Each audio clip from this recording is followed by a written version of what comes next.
Merhaba canlar. Tur suresinin 49 ayet, Hucuret suresinin de 49. ayet olması tesadüf değil. Bu her bir insanın 49 hayat yaşamasına işarettir.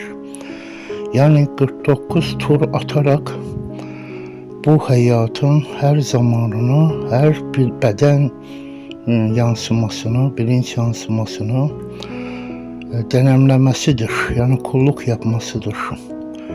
Aynen bizim bedendeki her bir hücrenin 49 döngü geçerek kulluk yaptığı gibi her bir insanın da şu dünya hayatında 49 hayat yaşamasıdır. Buna devri devran deyilir, döngü, reenkarnasyon da demek mümkündür. Onun için Hucuret suresi 49 döngünü tamamlayan müminleri anlatır, müminlerin ahlakını anlatır, müminlerin dönemini anlatır. Yani insana diyor ki 49 döngünü tamamladıktan sonra sen mümin olursun, senin fıtratındaki mümin olma programı açığa çıkır ve müminlik hallerini, bilgilerini açığa çıkarırsın. Sen kulluk yapan bir biyoloji, robotik varlıksın. Senin fıtratında ne varsa ona uygun hayatlar yaşayırsın. Ona uygun bilgiler, haller açığa çıkır. O halleri de ifa edirsən. Halife sözü buna işaredir. Halife krallığa, bir tahta oturmaya işare değil.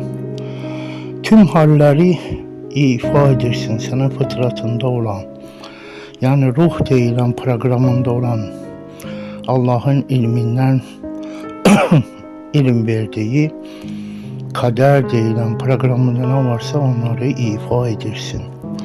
Senin vazifen bunları açığa çıkarmaktır, kulluk yapmaktır. Aynen bedende hücrelerin bir her yeri denemlemesi, kulluk yapması gibi her bir insan da şu dünya hayatında kulluk yapar. Kulluktan dışarı çıkabilmir. Kimse, hayvan bile kulluktan dışarı çıkabilmir. Yerde gökte ne varsa her şey kulluk yapmaktadır. Her birinin kendi görevi var. Her birinin ruhu var, programı var, kaderi var. Onun için 49 döngü Kur'an'da da işaret edilmiştir. Tur sözü et-tur, döngü demektir. Tur atmak. Evet.